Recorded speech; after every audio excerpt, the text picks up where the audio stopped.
Hey, everybody. Welcome to episode 2. Thank you for paying attention. After the bench press, the most frequent question is how can I get bigger? How can I gain size? That's the most frequent one. So let's go today for one of those. Question. After my first year of training, my gains started to decrease, and by the end of the second year, not only they stopped, but it's hard to maintain what I have gained.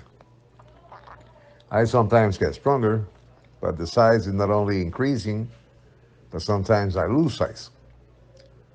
I want to compete in open bodybuilding, so size is a priority for me. I tried everything, but it seems that my only option is to go on heavy gear. Place your suggestions. Answer.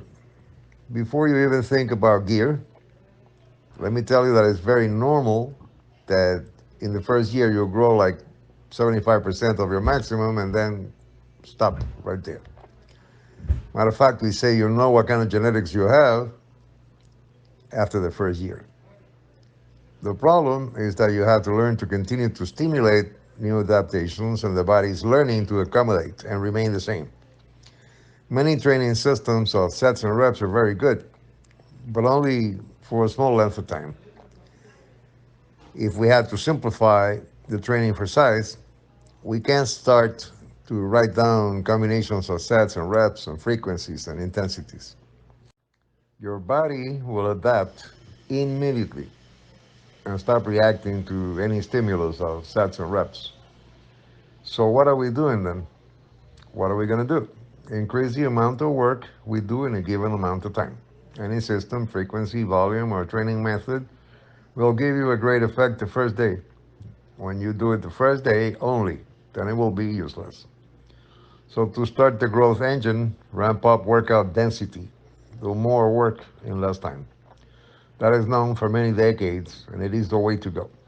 Imagine that we're training a muscle, and instead of organizing a training program based on sets and reps, and a given protocol that calls for 2 minutes between sets or any number of reps, or we apply the old school up the rack, for example, also called group sets and rapid fire sets, depending on how old you are. Start light and do small increments, but without rest, set after set. That group of sets and reps is an enormous amount of work in a very small amount of time. That is a group set. The group sets as the best way to combine high reps and heavy weights. Say you're going to train the chest and you want to do pecdec as the first exercise. Theoretically, you can do 150 for 8 reps, for example. Then you start at 70, 90, 110, 130, and finally 150, but no rest at all between sets.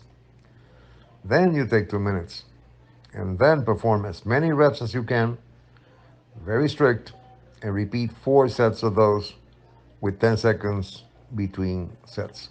3 deep breaths, about 10 seconds, and repeat 3 or 4 sets of those and see how you feel that muscle. All these reps should be to your top effort. 3 deep breaths and repeat. Very strict, smooth reps, 3 times or 4 in a row. All these rest pause sets with 3 breaths, which is 10 seconds, will be more than enough to make any muscle grow in a hurry for a few days. Then many would ask, yeah, but what about variety? Okay, next time you want to start with pecdec and do group sets, do 5 reps per set instead of 8. Start light again and build up slowly until you can complete. Again, no rest between the sets, but instead of 2 minutes, rest and then a set of maximum effort, go back down immediately, no rest at all, and start again. 70, 90, 110, 130, 150, for example. Again, arbitrary numbers. And these sets can be combined with other techniques that will increase volume, intensity, and frequency. And of course, remember, density means more work in less time. No screaming or super heavy lifting or none of that stuff. Just strict repetitions, but non-stop, set after set after set. That's a lot of work in very little time. In following podcasts, we'll explain different types of rest pause sets that add a lot of variety and effectiveness to your training. If you try these sets, start very easy and strict. Let the muscle do the work and eliminate momentum. No rush, concentrate as much as you can. These are advanced techniques and should be attempted only after 1 or 2 years of training. Until next time, train quiet, concentrate on every rep, no screaming and no dropping weights. Train smart and stay healthy and injury free. Let me know about your improvements in your comments. Enjoy.